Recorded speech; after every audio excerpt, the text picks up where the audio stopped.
Right. నమస్తే మిత్రులారా, welcome to AV news. నేటితరం దినపత్రిక వార్తల్లోని ప్రధాన అంశాలు చూస్తున్నాం. ఇక దేశంలోనే తొలిసారి ఉస్మానియాలో రోగికి ఒకేసారి 5 అవయవాల మార్పిడి. ఉస్మానియా ఆసుపత్రిలో ఒక రోగికి ఒకేసారి 5 అవయవాల మార్పిడి చేశారట. ఇది దేశంలోనే తొలిసారి.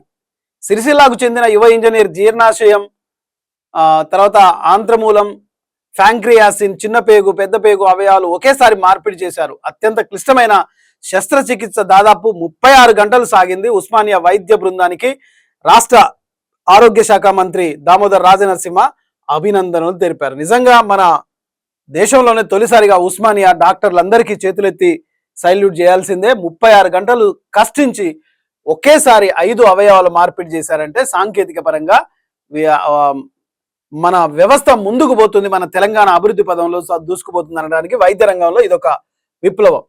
ఇక ఆర్టీసీ బస్సు ఢీకొని ఇంటర్ విద్యార్థి మృతి. రంగారెడ్డి జిల్లా చేవేల మండలం షాబాద్ చౌరస్తా వద్ద ఆర్టీసీ బస్సు ఢీకొని ఓ విద్యార్థి మృతి చెందాడు. సో ఇది దారుణం. బస్సు రోడ్డు దాటేటప్పుడు పిల్లలు జాగ్రత్తగా చూసుకోండి. ఇక ప్రధానంగా అన్లాగ్ మెగా సంస్థల సంయుక్త భాగస్వామ్యం, ట్రాఫిక్ తదితర సమస్యలపై చెక్ పెట్టే సాంకేతికత. సీఎం రేవంత్ తో భేటీ అయిన Mega Krishnareddy, Analog CEO Alex Kipman అని చెప్పి మనం ఇక్కడ ఒక వార్త చూస్తున్నాం. మెగా కృష్ణారెడ్డి సంబంధించిన సంయుక్త భాగస్వామ్యంలో ఇది ఒకటి మనకు వస్తుందట.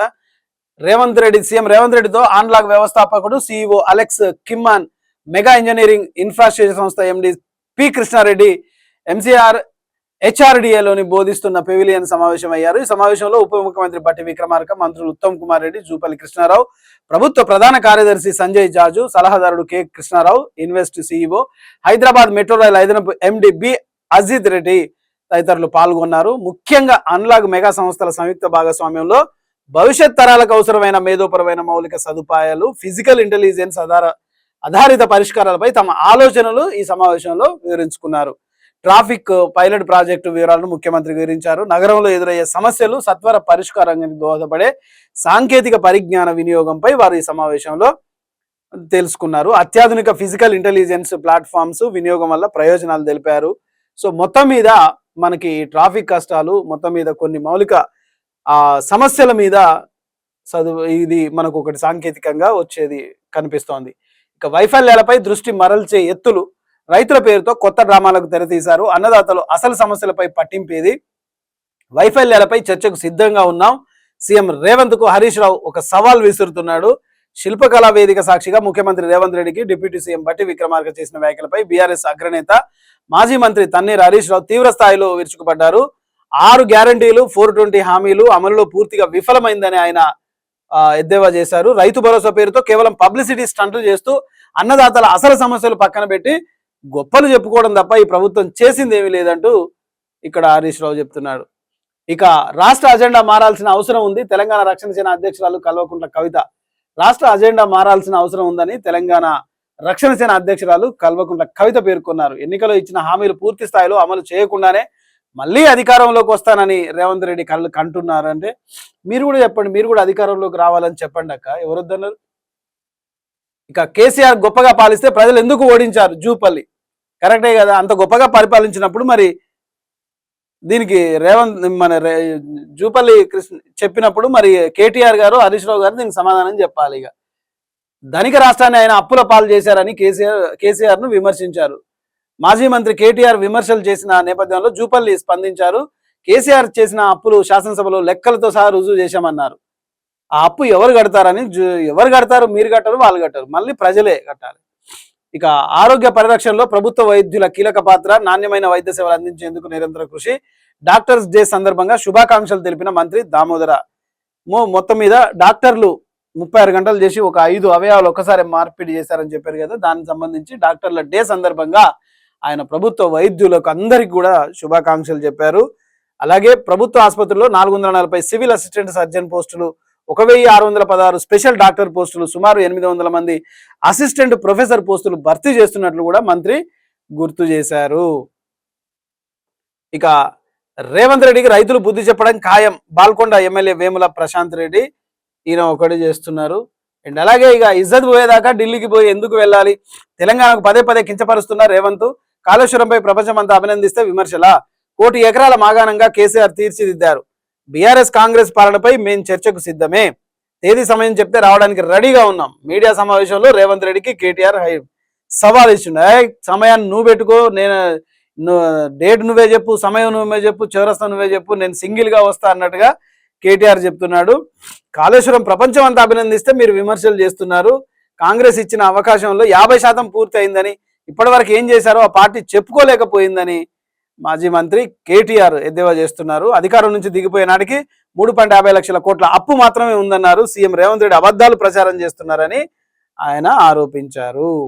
సో మొత్తం మీదుగా ఒకరినొకరు ఆరోపించుకోవడం ప్రధానంగా మనం ప్రతిరోజు చూస్తున్నది.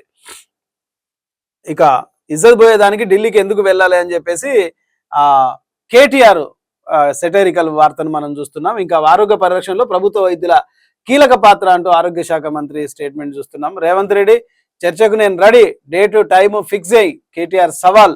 వైఫల్యాలు ఎండగట్టకపోతే రాజకీయాల నుంచి తప్పుకుంటా కాంగ్రెస్ నేతలు దోచుకుంటున్నారు అని చెప్పేసి భారీ స్థాయిలో కేటీఆర్ ఆరోపణలు చేస్తున్నాడు. ఇక ఆన్లాగ్ మెగా సంస్థల సంయుక్త భాగస్వామ్యం కూడా సాంకేతిక పరిజ్ఞానంతో తెలంగాణ అన్ని మౌలిక వసతుల కల్పనలో, ట్రాఫిక్ జామ్ లో కూడా కొంత వెలుసుబాటు అభివృద్ధి జరుగుతుందనేది మనం ఆశించవచ్చు. ఇక ఆదాయం పన్ను సమీకరణపై దృష్టి సారించండి, ప్రింటింగ్ ప్రాజెక్టులు ఇతర పనులు పూర్తి చేసేందుకు ఇది ఒకటి నడుస్తుంది. ఇక ప్రకృతితో కూడిన అభివృద్ధి శాశ్వతం. ఎస్, ప్రకృతితో కూడిన జీవితమే శాశ్వతం. కాంక్రీట్ జంగిల్ మధ్య గ్రీన్ ల్యాండ్స్ నగరంగా భవనాలు, 36 కోట్ల వ్యయంతో 18 నగరాల వనాల అభివృద్ధి, అటవీ సంపద సాంప్రదాయాల కలబోతగా నిర్మాణం, వినోదం ఆరోగ్యం ఒకే చోట ఉండేలా ప్రత్యేక సౌకర్యాలు. రాష్ట్ర వ్యాప్తంగా 18 నగర వనాలను వర్చువల్ గా ప్రారంభించిన ఉప ముఖ్యమంత్రి పవన్ కళ్యాణ్.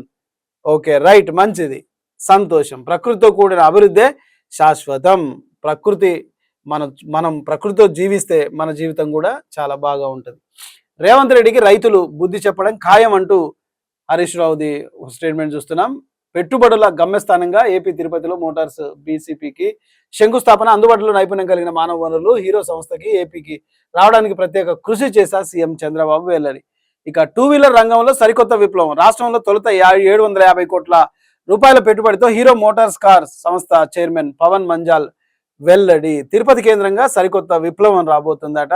ఆంధ్రాలో ఇది వస్తుంది. ఇది ప్రధానంగా మనం వార్తలు చూడొచ్చు. ఇక పోలీసు వేషంలో వచ్చి దందా, నకిలీ కానిస్టేబుల్ అరెస్ట్ అయిన వార్త మనం ఒకటి చూస్తున్నాం. హాస్టల్లోకి చొరబడి యువతులను బెదిరించిన ఈ కేటుగాడు వ్యభిచార కేసులు పెడతానంటూ నగదు వదులు చేశాడట. పేట్ బషీర్బాగ్ పోలీసులు చాకచక్యంగా ఛేదించిన కేసు. నిందితుడి వద్ద నగదు, పోలీసు యూనిఫామ్, బైక్, మొబైల్ స్వాధీనం చేసుకున్నారు. ట్రాఫిక్ పోలీసుగా నటిస్తూ వాహనాల నుంచి కూడా వసూలు చేశారట. నకిలీ పోలీసుల పట్ల అప్రమత్తంగా ఉండాలని ప్రజలకు సూచన. ఎవరు నకిలీ పోలీసులు, ఎవరు అసలైన పోలీసులు, ఎవరు చూసినా, ట్రాఫిక్ కోడ్ చూసినా ఇదే, సివిల్ పోలీసులు, పోలీస్ చూసినా ఇవేనా, డబ్బుల కోసమేనా, డబ్బుల కోసమే పోలీసులు పనిచేస్తున్నట్టుగా పూర్తిగా సమాజంలో అట్లా మణిపోతుంది. అంటే సమస్యలు కనిపోతే ప్రజల నుంచి కూడా డబ్బులు వసూలు చేయడం, ఇక్కడ అదే అవకాశంగా మలుచుకున్న ఒక కేడుగాడు అదే పోలీస్ డ్రెస్ వేసి హ్యాపీగా అటు కానిస్టేబుల్ డ్రెస్ వేసి అక్కడ కూడా వసూలు చేస్తున్నాడు ట్రాఫిక్ కానిస్టేబుల్, ఇటు హాస్టల్లో చొరబడి మీ మీద వ్యభిచారం కేసులు పెడతా అని చెప్పి ఇక ఎవడి గనుడు అంటే పండి యాదగిరి అలియాస్ అనిల్ కుమార్ 20 సంవత్సరాలు ఇక ఈ దౌర్భాగ్యుడు ఇట్లా చేస్తుండట. ఇది ఇక గణేష్ నగర్ లో పోచమ్మ తల్లి విగ్రహ ప్రతిష్టాపన మహోత్సవంలో పాల్గొన్న మాజీ ఎమ్మెల్యే కూన శ్రీశైలం గౌడ్. సో అమ్మవారిని దర్శించుకొని ప్రత్యేక పూజలు, శాలువాతో సన్మానించిన ఆలయ కమిటీ సభ్యులు. పోచమ్మ తల్లి కృపా కటాక్షాలు అందరికీ ఉండాలని ఆయన కోరుకున్నాడు. రైట్. ఉపాధి హామీ చట్టాన్ని బలోపేతం చేయాలి, బరాబర్ బలోపేతం చేసుకోవాలి. కొత్త పథకం ప్రతిపాదనను ఉపసంహరించుకోవాలని సిఐటియు డిమాండ్. బాచుపల్లిలో ధర్నా. కేంద్ర ప్రభుత్వ దిష్టి బొమ్మ దహనం. డిమాండ్లు నెరవేర్చుకుంటే ఉద్యమాలు ఉధృతం చేస్తామని హెచ్చరిక. కార్మికుల కడుపు కొట్టొద్దు. కేంద్ర ప్రభుత్వం ఉపాధి హామీ పథకాన్ని బలోపేతం చేసుకునే విధంగా చర్యలు తీసుకోవాలి, కానీ మళ్ళీ దానికి ఉపసంహరించుకొని మళ్ళీ వేరే చట్టం తీసుకురావాలని చూస్తుందంటే దాన్ని పూర్తిగా అడ్డుకుంటామని చెప్పేసి ఉద్యమాలు ఉధృతం చేస్తామని సో ఇక్కడైతే మనం కనిపిస్తుంది. మహాత్మా గాంధీ జాతీయ గ్రామీణ ఉపాధి హామీ చట్టాన్ని కొనసాగిస్తూ మరింత బలోపేతం చేయాలని, దాని స్థానంలో కొత్త పథకాన్ని తీసుకురావాలనే ప్రతిపాదనను వెంటనే ఉపసంహరించుకోవాలని కోరుతూ కార్మిక సంఘాల ఆధ్వర్యంలో బాచుపల్లి మండలంలో ప్రగతి నగర్ ఏనుగుల బొమ్మ చౌరస్తా వద్ద మహాధర్నా నిర్వహించారు. సో అది విషయం. మణికొండలో ఈగల్ టీం దాడులు. యూష్ ఆయిల్ విక్రయిస్తున్న వ్యక్తి పట్టివేత. హైదరాబాద్ ఐటీ కారిడార్ పరిధిలో మణికొండలో ఈగల్ టీం బుధవారం ఆకస్మిక దాడులు నిర్వహించింది. ఈ తనిఖీల్లో భాగంగా ఓ ప్రైవేటు హోటల్లో బస చేసిన వ్యక్తిని పీయూష్ ఆయిల్ విక్రయిస్తుండగా అధికారులు రెడ్ హ్యాండెడ్ గా పట్టుకున్నారు. ఇది అన్ని అసాంఘిక కార్యక్రమాలు హైదరాబాద్లో. ప్రజల విశ్వాసమే పెద్ద పురస్కారం. జీడిమెట్టలో ఇన్స్పెక్టర్ గడ్డం మల్లె సేవలకు ప్రశంసల జల్లు. Very good. 2 ఏళ్లుగా సమర్థవంతమైన పోలీసింగ్తో ప్రజల మన్ననలు, నేరాల నియంత్రణ, శాంతి భద్రతల పరిరక్షణలో విశేష కృషి, బాధితులకు భరోసా, ప్రజలకు స్నేహపూర్వకంగా పోలీసింగ్. ఇది కదా అసలైన పోలీస్ అంటే. స్నేహపూర్వకంగా పోలీసింగ్, ప్రతి ఫిర్యాదుపై తక్షణ స్పందనతో ప్రత్యేక గుర్తింపు, ప్రజల సహకారమే నా విజయానికి బలం అంటున్నారు ఇన్స్పెక్టర్ గడ్డం మల్లేష్. సేవాభావంతో పోలీస్ శాఖకు గౌరవం తీసుకొచ్చిన అధికారి. ఇలాంటి పోలీసులు ఒకవైపు ఉంటే ఇంకొక వైపు కాయిన్కి ఇంకో వైపు కూడా ఉంటారు. ఇలాంటి పోలీసులు ప్రజలతో మమేకమై ప్రజల నుంచి వస్తున్న కంప్లైంట్లను తీసుకొని ప్రజల భాగస్వామ్యంతో తక్షణ పరిష్కారం చేస్తే పోలీస్ ఆఫీసర్లను కూడా తన కన్న బిడ్డలుగా ప్రజలు చూసుకుంటారు. వైద్యో నారాయణో హరి.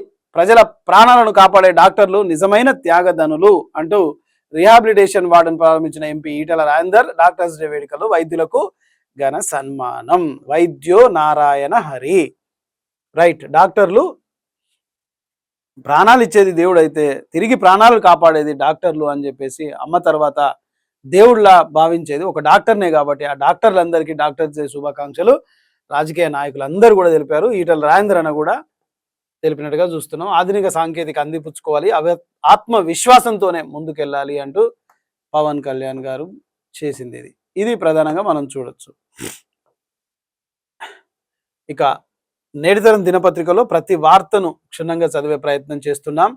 ఎందుకంటే అన్ని జిల్లాల వారీగా రిపోర్టర్లు అందిస్తున్న ఒక్కొక్క వార్తను కూడా వివరించడం జరుగుతుంది. ఇక డాక్టర్ మనోజ్ రెడ్డికి ఘన సత్కారం. ఎవరి మనోజ్ రెడ్డి? జాతీయ వైద్యుల దినోత్సవం సందర్భంగా ప్రజా ఆరోగ్య సేవలో విశిష్ట సేవలు అందించిన డాక్టర్ మనోజ్ రెడ్డి డాక్టర్ గారికి ఘనంగా కిమ్స్ సన్షైన్ హాస్పిటల్ నిర్వహించిన ప్రత్యేక కార్యక్రమంలో హైదరాబాద్ జిల్లా వైద్య ఆరోగ్య శాఖ అధికారి doctor Putla Srinivas, KIMS sunshine hospital senior cardiologist doctor Sridhar Kasturi ఈ సత్కారాన్ని అందజేసినట్టుగా చూస్తున్నాం. వనబోత్ర తండాలో ఎస్ఐఆర్ ప్రక్రియ పరిశీలించిన జిల్లా కలెక్టర్ డాక్టర్ సత్య శారద కలెక్టర్ గారు ప్రతి ఇంటికి సందర్శించి వివరాలు స్వీకరించారని అధికారులకు ఆమె సూచనలు చేశారు. ప్రభుత్వ నిధుల కోసం సర్పంచుల ఆవేదన. ఇదైతే ఈ మహాఘోరం. ఎక్కడ వేసిన గొంగడ అక్కడే అభివృద్ధి పనులు నిలిచిపోతున్నాయి. శాలపల్లి ఇందిరానగర్ సర్పంచి కొడుగూటి కిరణ్. సో తెలంగాణ రాష్ట్రంలో ఇటీవల జరిగిన గ్రామ పంచాయతీ ఎన్నికలకు 6 నెలలు గడుస్తున్నప్పటికీ గ్రామాల అభివృద్ధికి అవసరమైన నిధులు విడుదల కాకపోవడంతో సర్పంచులు తీవ్ర మనోవేదనలో ఉన్నారు అని కరీంనగర్ జిల్లా శాలపల్లి ఇందిరానగర్ గ్రామ సర్పంచి కొడగూటి ప్రవీణ్, అదే కిరణ్ ఆయన ఆలియాస్ ప్రవీణ్ ఆవేదన వ్యక్తం చేశారు.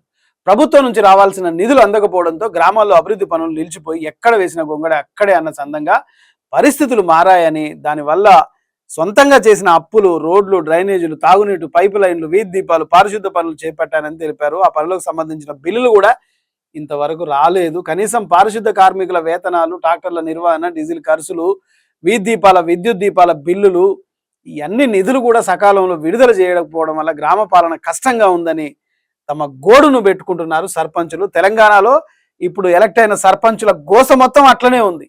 పూర్తిగా సర్పంచులకు తమ సొంత ఖర్చులు పెట్టి గ్రామాన్ని గ్రామాన్ని అభివృద్ధి చేస్తే ఆ నిధులు కూడా ప్రభుత్వం నుంచి రావట్లేవు అనేది బాధ ఇక్కడ. ఇది ఉపాధి హామీ చట్టాన్ని పాత పద్ధతిలోనే కొనసాగించాలని కేంద్ర ప్రభుత్వంపై నిరసన కార్యక్రమానికి అయితే శ్రీకారం చుట్టారు అన్ని కార్మిక సంఘాలు. అందులో భాగంగా బీవీజీ రామ్జీ చట్టాన్ని రద్దు చేయాలి, మహాత్మా గాంధీ జాతీయ గ్రామీణ ఉపాధి హామీ పథకాన్ని పటిష్టం చేయాలి. రైతు సంఘం జిల్లా కార్యదర్శి రమేష్ గౌడ్ సభ అయితే ఇక్కడ ఒక మంచి పిలుపునిచ్చాడు. ఇది బీవీజీ రామ్జీ చట్టాన్ని పూర్తిగా రద్దు చేయాలని చెప్పి ఆయన కోరుతున్నారు. కార్మిక చట్టాలు అన్ని కార్మిక సంఘాలు కూడా మహాత్మా గాంధీ గ్రామీణ ఉపాధి హామీ పథకాన్ని పటిష్టం చేయాలని కోరుతున్నాయి. కేంద్ర ప్రభుత్వం కూడా ఆ దిశగా ఆలోచన చేయాలి. గుండ్ల చెరువులో అక్రమ మట్టి కట్టలు తొలగించాలి, వాల్టా చట్టాన్ని కఠినంగా అమలు చేసి చెరువును పరిరక్షించాలి. ఇరిగేషన్ ఈఈ ప్రశాంతికి వినతి పత్రం, 2 రోజుల్లో క్షేత్రస్థాయి పరిశీలనకు హామీ. ముదిరాజ్ మహాసభ జిల్లా ఉపాధ్యక్షుడు కొలిపాక సమ్మయ్య మేడంకి అయితే కంప్లైంట్ ఇస్తున్నాడు. హుజూరాబాద్ పట్టణంలో గుండ్ల చెరువులో ఫుల్ ట్యాంక్ లెవెల్ పరిధిలో అక్రమంగా ఏర్పాటు చేసిన మట్టి కట్టలను వెంటనే తొలగించాలని చెప్పేసి అధికారికి అయితే ఇస్తున్నారు. ఇక సిపి శ్వేతారెడ్డిని కలిసిన NDPCL CMD Varun Reddy. So Warangal police commissionerate నూతనంగా పోలీస్ కమిషనర్గా బాధ్యతలు నిర్వహిస్తున్న శ్వేతారెడ్డిని NDPL NPDCL CMD Varun Reddy బుధవారం పోలీస్ కమిషనర్ కార్యాలయంలో మర్యాదపూర్వకంగా కలిశారు. ప్రజా భద్రత పరిరక్షణ, ట్రాఫిక్ నియంత్రణ, అత్యవసర పరిస్థితుల్లో పోలీస్ శాఖ, విద్యుత్ శాఖల మధ్య సమన్వయాన్ని మరింత బలోపేతం చేసేగా ఇరు అంశాలపై అధికారులు మాట్లాడుకున్నారు. ఇక తెలంగాణ కేబినెట్ భేటీ నేడు అన్నట్టుగా చూస్తున్నాం. మధ్యాహ్నం 3 గంటలకు జరగనుంది. హైదరాబాద్లో డాక్టర్ బిఆర్ అంబేద్కర్ తెలంగాణ రాష్ట్ర సచివాలయంలో 6వ అంతస్తులో ఉన్న కేబినెట్ సమావేశ మందిరంలో ఈ 34వ మంత్రి మండలి సమావేశం నిర్వహిస్తారు. ఎవరు కూడా అధికారులు కూడా ఖచ్చితంగా హెడ్ క్వార్టర్స్ లో అందుబాటులో ఉండాలని సిఎస్ తన ఉత్తర్వుల్లో పేర్కొన్నారు. కాడెద్దుల మృతి బాధ కలిగించింది. రైతన్నకు వెన్నుదన్నుగా ఉండేవి కాడెద్దులు. కుటుంబ సభ్యుల భావించే 2 ఎద్దులు తుంగభద్ర నదిలో ప్రమాదవశాత్తు చనిపోవడంతో రైతు గుండె పగిలిపోయింది. అన్నదాతకు పవిత్రమైన రోజైన ఏరువాక పౌర్ణమి నాడు ఇవి మృతి చెందడం, ఆ యజమాని కుటుంబం పూర్తిగా ఆవేదనతో విలపించడం చాలా ఘోరం. ఇది కాడెద్దులు చనిపోతే ఇంకా ఇక ఆ రైతు ఎలా బతాడు? తన కన్న బిడ్డలు చనిపోయినంతగా బాధ ఉంటుంది. అది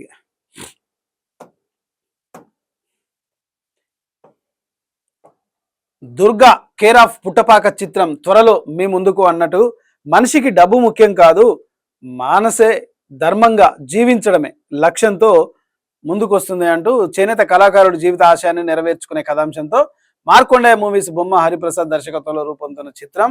బలగం ఫేమ్ సుధాకర్ రెడ్డి, జబర్దస్త్ అప్పారావు ప్రముఖ నటీనటులతో ఈ సినిమా వస్తుందట. సో సీతాఫల్ మండిలో టీఆర్ఎస్ జెండా ఆవిష్కరించిన కల్వకుంట్ల కవిత, ఆడబిడ్డగా పార్టీ పెట్టాను, రాష్ట్రంలో ఆ జెండా మారాల్సిందే అంటూ ప్రజల్ని అడుక్కుంటుంది. ప్రజలకు అర్థమయ్యే భాషలో చెప్తోంది. డాక్టర్ల సేవలకు మాటలు సరిపోవు, చేతలు సరిపోవు. డాక్టర్లు వైద్యం నారాయణ అన్నారు కాబట్టి వాళ్ళ సేవలు అనిర్వచనీయం. వరంగల్ పోలీస్ కమిషనర్గా శ్వేతారెడ్డి బాధ్యతలు స్వీకరించారు. అందరూ అభినందనలు కూడా తెలుపుతున్నారు. అంకిత భావంతో విధులు నిర్వహించిన నోముల శ్రీనివాస్ తెలంగాణ రాష్ట్ర ధర్మాదాయ శాఖలో గ్రేడ్ 2 ఈఓగా బాధ్యతలు నిర్వహిస్తున్న నోముల శ్రీనివాస్ కాచిగూడ పూనం చంద్ గాంధీ ధర్మశాల ఈఓగా పదవి విరమణ పొందారు. ఈ సందర్భంగా బుధవారం పూనం చంద్ గాంధీ ధర్మశాలలో ఏర్పాటు చేసిన కార్యక్రమంలో నోముల శ్రీనివాస్ను దేవాదాయ శాఖ అసిస్టెంట్ కమిషనర్ కె భాస్కర్, ఇంకా గుండా సురేందర్, ఈవోలు సుబ్రహ్మణ్య శాస్త్రి, భానుప్రసాద్ ఇట్లా తదితరులందరూ ఆయనను సన్మానించారట. సో ప్రధానంగా ఇవి నేటితరం దినపత్రికలో వస్తున్న వార్తా విశ్లేషణలు.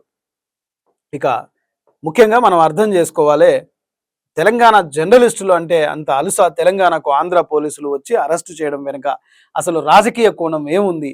అదే ఆంధ్ర నాయకులు ఇష్టం వచ్చినట్టు మాట్లాడినా ఎవరు కూడా అరెస్టు చేయరు. అదే 10 సంవత్సరాల తెలంగాణ రాష్ట్రంలో కేసీఆర్ హయాంలో ఒక్క జర్నలిస్టునైనా, ఆంధ్ర జర్నలిస్టును తెలంగాణ పోలీసులు అరెస్ట్ చేశారా? కనీసం ఒక్క ఆంధ్ర వాళ్ళైనా తెలంగాణకు వచ్చే సాహసం చేశారా? ఇది ఎవరి అసమర్థ పాలన? అసలు ఎవరిది తప్పు అనేది ఒకసారి ఆలోచించాలి. కానీ తెలంగాణ జర్నలిస్టులు అంటే తెలంగాణ ఆత్మగౌరవానికి ప్రతీకలు అనే విషయాన్ని మీరు తెలుసుకోవాలి. ఇది ఇవాల్టి ప్రత్యేక విశ్లేషణ. చూస్తూనే ఉండండి AV news. Thank you very much.